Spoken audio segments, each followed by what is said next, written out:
cabinet meeting. Please be seated. Thank you. Well, it is not good morning, which my remarks say here, but good afternoon.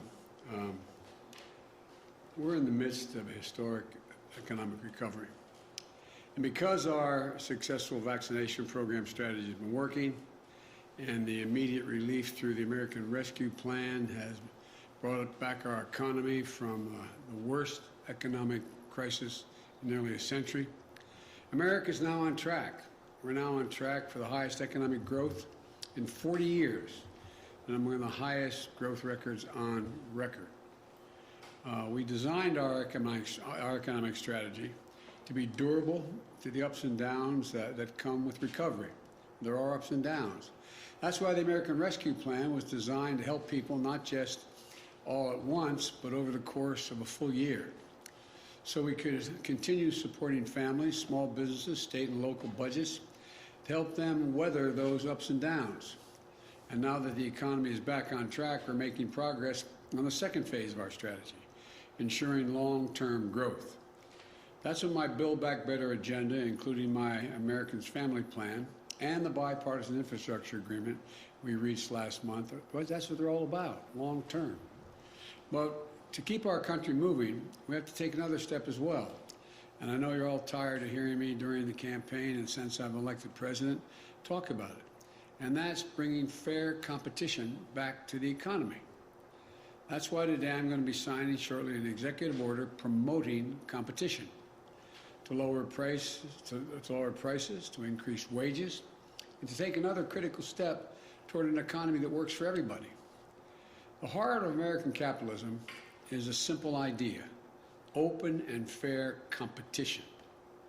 That means that if your companies want to win your business, they have to go out and they have to up their game. Better prices and services, new ideas and products.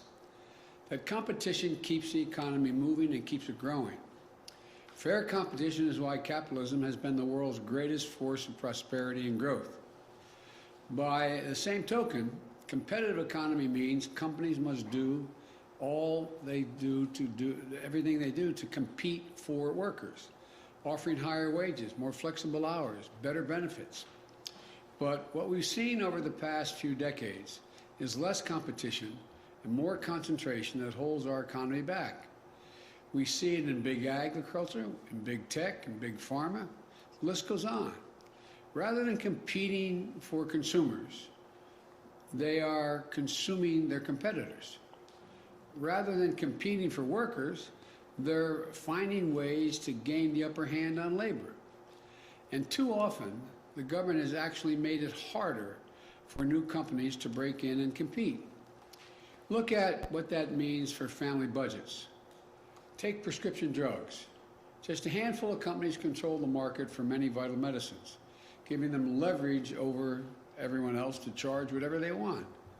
As a result, Americans pay 2.5 times more for prescription drugs than in any other leading country. And nearly 1 in 4 Americans struggles to afford their medication. Another example, hearing aids. Right now, if you need a hearing aid, you can't just walk into a pharmacy and pick one up over the counter. You have to get it from a doctor or a specialist. Not only does that make getting hearing aids inconvenient, it makes them considerably more expensive. And it makes it harder for new companies to compete, innovate, and sell hearing aids at lower prices. As a result, a pair of hearing aids can cost thousands of dollars. That's a big reason why just 1 in 7 Americans with hearing loss actually use a hearing aid. Another example, internet services. There are more than 65 million Americans live in a place with only one high-speed internet provider. Research shows when you have a limited internet operation, you pay up to 5 times more on average than families in places with more choices. That's what a lack of competition does. It raises the prices you pay. It's not just consumers getting hurt. Big Ag is putting a squeeze on farmers. Small and family farms, first-time farmers, like veterans coming home and Black and Latino and Indigenous farmers, they're seeing price hikes for seed, lopsided contracts, shrinking profits, and growing debt. Lack of competition hurts workers as well. In many communities, there are only a handful of employers left competing for workers. Think of company towns across Appalachia and other parts of the country where one big corporation runs the show. When corporations have that kind of leverage over workers, it pushes down advertised wages by up to 17%. And as competition decreases, businesses don't feel the pressure to innovate or invest in their workforce. That hurts working families and hurts our economy. All told, between rising prices and lowering wages, lack of competition costs the median American household $5,000 a year. Now look, I'm a proud capitalist. I spent most of my career representing the corporate state of Delaware. I know America can't succeed unless American business succeeds. But let me be very clear. Capitalism without competition isn't capitalism. It's exploitation. Without healthy competition, big players can change and charge whatever they want and treat you however they want. And for too many Americans, that means accepting a bad deal for things that you can't go without. So, we know we've got a problem, a major problem, but we also have an incredible opportunity. We can bring back more competition to more of the country, helping entrepreneurs and small businesses get in the game, helping workers get a better deal, helping families save money every month. Good news is we've done it before. In the early 1900s, President Teddy Roosevelt saw an economy dominated by giants like Standard Oil and J.P. Morgan's railroads. He took them on, and he won. And he gave the little guy a fighting chance.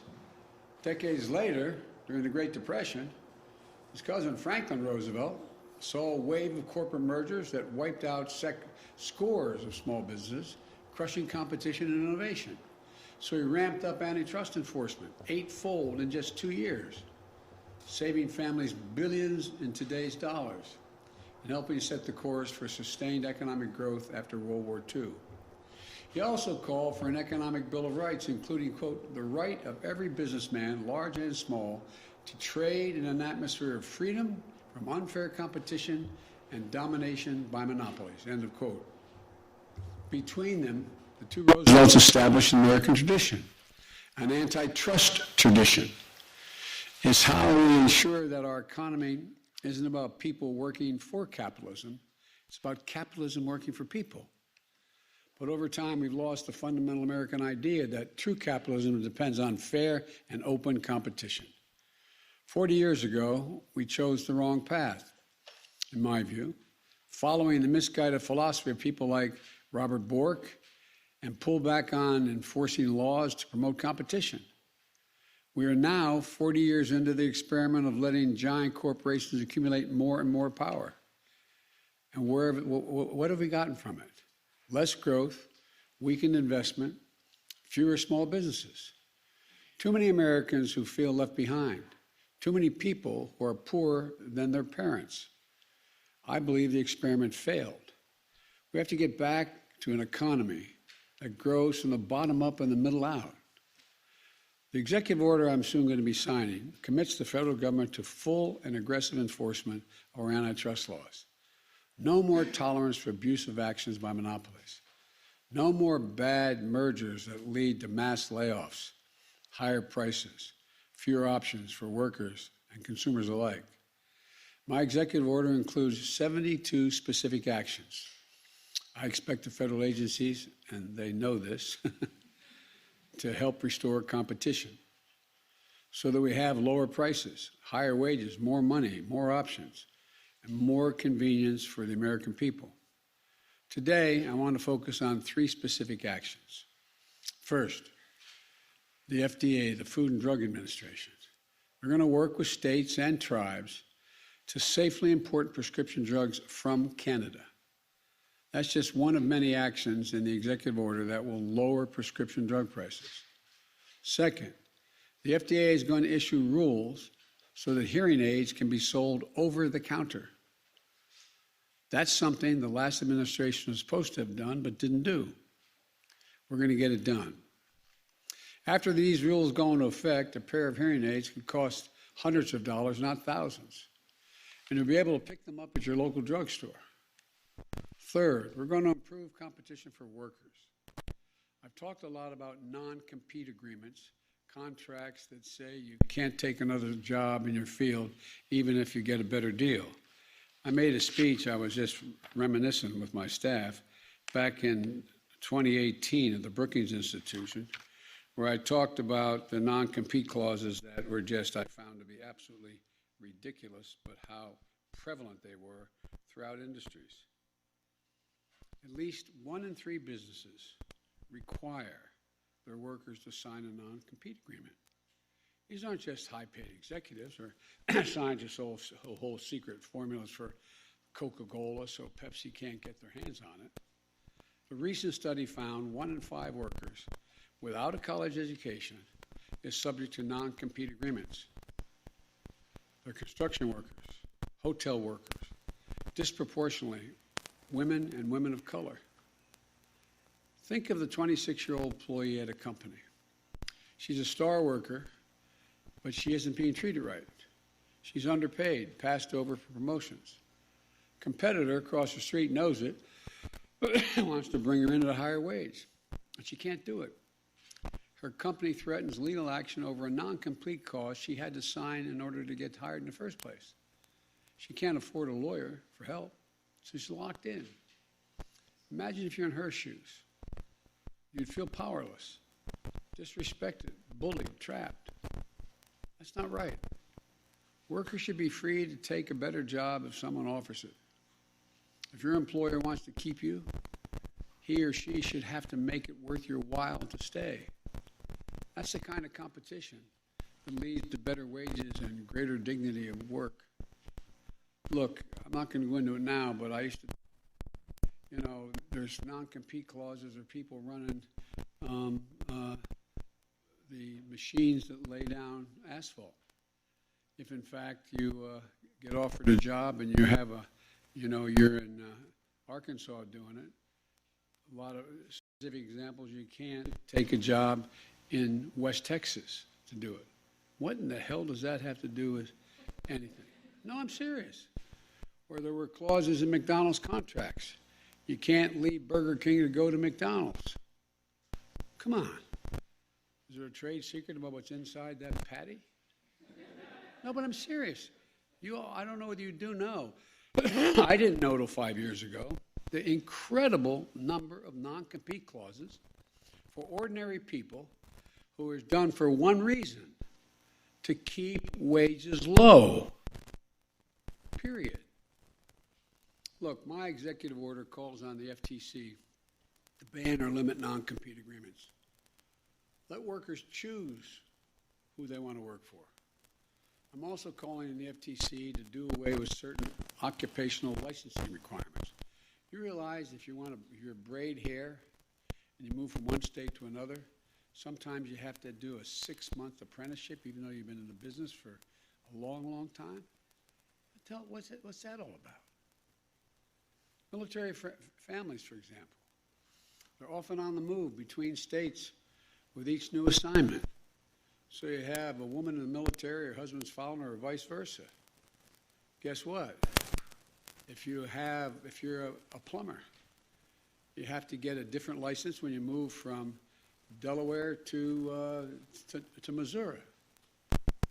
Look, it can't be a significant burden to get a new license in a new home state.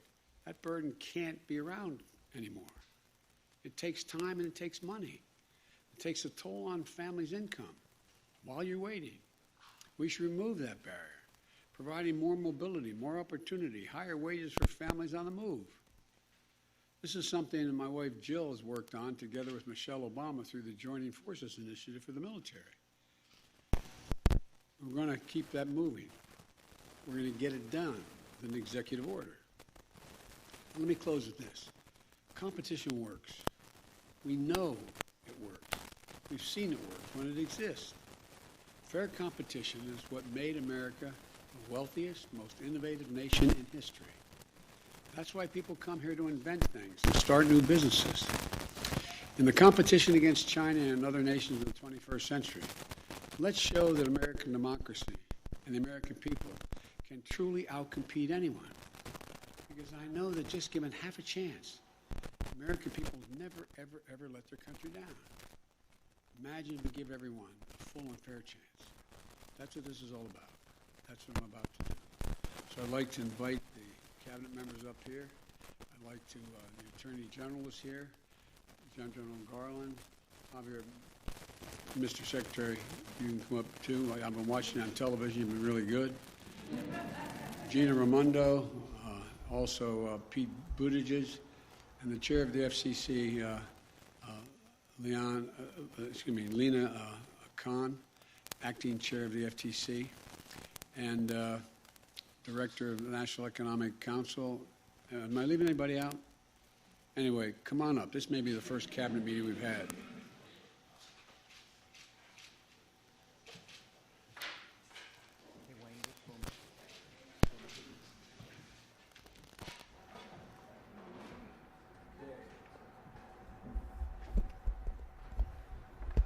Promoting competition in American economy.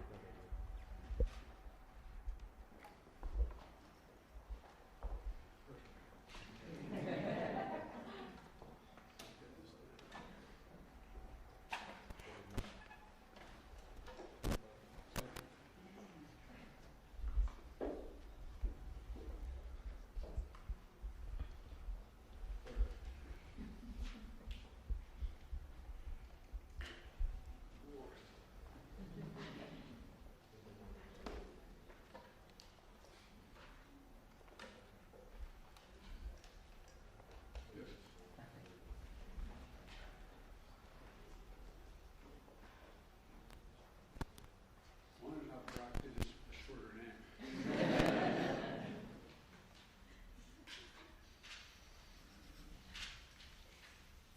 Thank you. Thank you, everyone.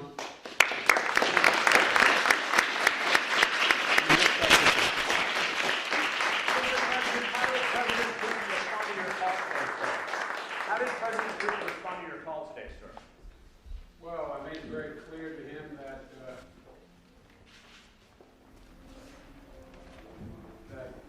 the United States expects when a ransomware operation is coming from his soil, even though it's not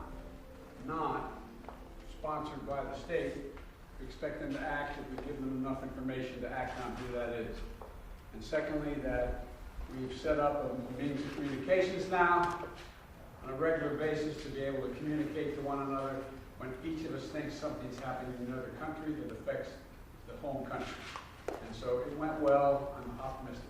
You said 3 weeks ago there would be consequences. Will there be, sir? Yes.